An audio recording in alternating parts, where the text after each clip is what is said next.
What's up guys, my name's Alec and today I will be showing you how to install a subwoofer on a B5.5 Passat. What you'll need for this job is a subwoofer, an amplifier or a subwoofer with a built-in amplifier. You're going to need wires to power up your amp, so a positive wire and a ground wire. They're both the same type of wire. I have 40 gauge wire. I recommend going for as thick as wire as you need. Don't go too thin because A, you're going to have poor performance, and B, there's also risk for it to catch fire. You will also need speaker wires that connect your amp to your sub, a remote wire that goes to your head unit which tells the amp when to turn on, so basically when you turn the head unit on, and you will also be needing RCA's cable that also go from your head unit to your amplifier. This is the head unit that I'm using. I will first show you guys how to plug in the RCA's in the head unit and bring them all the way to the back. Now, normally this isn't the first step, but as you can see, I already have my setup installed. I also have some RCA's, but I want to change them for these RCA's. And I will start by showing you the RCA's because the RCA's will be ran along the right side of the car under this plastic trim all the way to the back. And the power cable will be run on the left side of the car because it's not recommended for the power cable to be ran along the same side as the RCA's cable. And the reason I'm starting with the RCA cable is to show you how I take apart all these plastic trims, because on the left side it's basically the same, but I don't want to take it out on the left side because I already have done all the install. But once you see how to take it apart on the right side, you'll know how to do it for the power cable too. So the first step is actually to disconnect the battery because we will be working on the electrical part of the car, and not disconnecting it may lead to a blown fuse or other electrical events that we don't wish. And whilst you're at it, I actually recommend removing all the plastic from here, not just the battery cover, because we will be needing to access that part when we're going to install the cable. To disconnect it, you need a 10mm key or wrench to loosen this bolt up and then remove the terminal. I just removed the negative terminal. That's enough to cut the power to the car. Now, to run the RCA's along the right side of the vehicle, we're first going to remove the glove box. To remove the glove box, you have 3 screws which you can remove by using a Torx 15.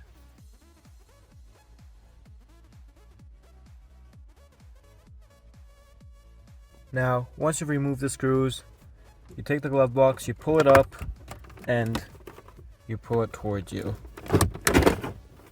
As you can see, I did it with one hand, but it's recommended to do it with 2 hands. And now carefully take the glove box and put it in a secure spot.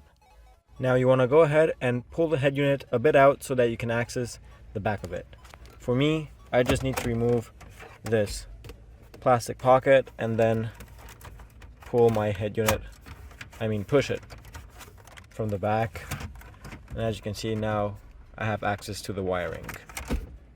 Now identify where the sub RCA's should go.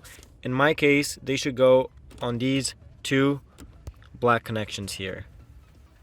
And what we want to do is connect the RCA's to the head unit. And then as you can see, these are my old RCA's that I'm going to take out. But basically, we want to push them inside and through there for them to come out behind the glove box, as you can see over here. So what I recommend is taking your RCA's and start feeding them through that gap over there and pull them out behind the glove box. And for it to be easier, I actually recommend to plug out the head unit and the antenna completely and also remove this black plastic separator. Pull them, but for them not to hang under the glove box, just put them around this black cable like I did with this blue remote cable that I will show you in a minute how to connect it. Now, whilst you're here at the wiring of the head unit, you also need to connect the remote cable. Now, the remote goes from the head unit to the amplifier and it controls when the amplifier turns on and off. And you want it to connect it to the wiring of your head unit, which is responsible for the power of the head unit. So basically, for example, when you turn on the car and the head unit gets power, then it should turn on the amplifier too. Now that's how I set it up. You can also set it up to an independent button for you to switch it on and off whenever you want to. Now I can't tell you to what cable to connect the remote to because each head unit has a different wiring. So I recommend for you to consult the head unit wiring diagram before you connect the remote and connect it to the cable that controls the power to the head unit. And once you've connected your remote cable to the head unit, you want to put it behind there through the same gap that you put the RCA's cable to, and then above the black cable. Once both cables come out here, you can connect the RCA's to the head unit and then plug in the head unit back and put it back to its place. Once everything is put back and connected to the head unit, it's time to pull the remote cable and the RCA's through the car. So the plan for the wires are to go behind the glove box and then enter this plastic compartment here, which I'll show you how to remove, and then run it along the side of the car. And be careful when you do it, because when I first did it, as you can see, I cracked this plastic. Now, to remove this compartment, you first need to remove this plastic cover over here.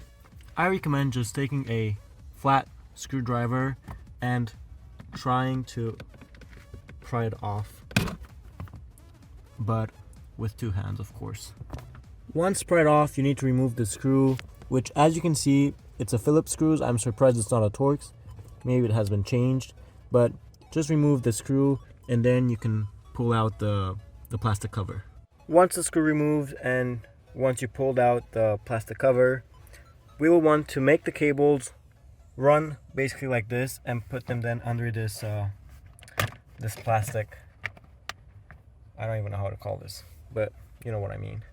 And to do that, I recommend putting a zip tie around this black cable and tightening it a bit more so that the cables sit nice and flush against the glove box and don't hang around.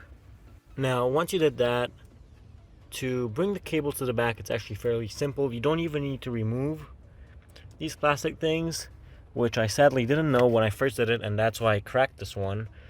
But what you need to do is just take the cable and, well, at this point, if I already have this like this, I'm just going to put it like this. But basically what you want to do is just shove it under it.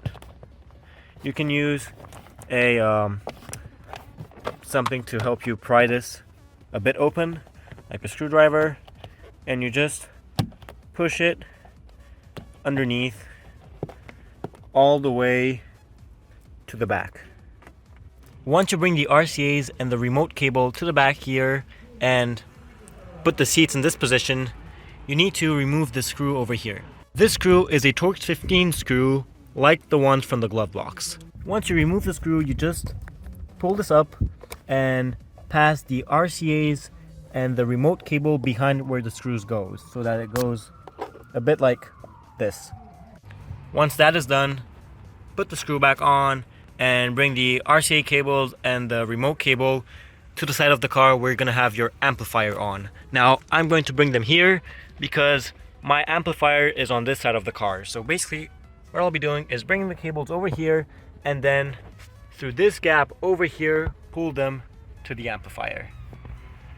Now that we've brought the RCA's and the remote cable to the back of the car, we can assemble back the right side of the car because we won't be needing this anymore. So you put the plastic cover back here with the screw, and then the glove box back here with the 3 screws. Now with everything back in place, I'll show you guys how to run the power wire from the battery to the amp. Now, in this card, there's 3 methods of running the power cord from the battery to the amp. The first one would be through that firewall hole right there. As you can see, that triangle. I tried to do it through that. I couldn't. That was a couple of years ago when I was inexperienced. If I would try it now, I definitely would, but I chose another method, and if it works, it works. Now, if you choose that method and push the wire through, it will come out around here. And then from there, you'll need to, pull all the wire and get it behind your pedals, and then pull it behind your pedals all the way over here. Now, the second method that I've heard of for this car is pulling it through the ECU box and then into the car. I don't know where that comes out in the car. It should be in the pedal area too, but I can't tell you for sure. And then the third method, which is one that I wouldn't do if I were to redo the whole thing again, but that's what I did at that time, is to pull it all the way through here and through this wing gap over here. From the wing gap, it's going to come here, and then you put it in the car through where the door cable wires run through, and it will come out behind this black cover. But before you actually start to do that, it's important, of course, to connect your cable to run it through a fuse like I did here. And to connect the cable to the battery, you need to put a connector at the end of it, and then you remove this screw from the positive terminal, remove this cable that comes with the car, you put the connector of the cable under it, put this over it, screw it back in, and you're good to go. Once you've got the power cable here through one of the three methods, to bring it to the back of the car, the process is pretty much the same as on the right side where we did the RCAs and the remote cable, but the only difference is that you also need to remove this pedal rest, which is also with a torque screw, as you can see over here. You remove that screw, you remove the pedal rest, then you take this plastic cover off, remove that screw over there, and then you remove the whole plastic cover. You pull the cable nicely through that side, and then once you have the cable here, you do what we did on the other side, where you feed it under the plastic cover. There's no need to remove this. And as you can see, you end up with it here like we did with the RCA's cable. And if you're wondering what this black cable is, it's the cable for the base knob that I installed over here. And yeah, I pulled the cable, the black cable, the same way. I fed it under the plastic trim in the back and brought it to the front. Once you arrive with the cable here, the process is like with the RCA's cable. You feed it through the hole to the amplifier. Now that we have the RCA's connected, the power cable connected, and the remote cable connected, as you can see over here, it leaves us with the ground. To connect the ground cable, you can either do your own ground, or a ground that is commonly used on these cars is behind the seatbelt bolt right over here. To remove the seatbelt bolt, you need a 17mm wrench, and then you're going to put a connector on the end of the ground cable and put it right here under, and then you can screw back the seatbelt bolt. And once you've connected the ground cable to the amp and have all the cables plugged in, you're ready to go. But don't forget to plug the battery back in and put back the plastic covers above the battery at the engine. Once everything is back together, you need to tune your amplifier. Now again, I won't show you how to do this because I'm not an expert, but there's enough tutorials out there for you to tune it right for your setup. Also, don't forget to adjust the settings on your head unit, like setting your EQ and your low pass and your high pass frequencies. Now, each setup is different, so I recommend doing your research online for, adjusting it the best way possible. That was it for today's video. I hope you guys enjoyed it. If you guys have any question, or if there's something that I didn't explain too well and you want me to explain better, just write it down in the comments and I'll make sure to answer it. And I'll see you next time. Bye.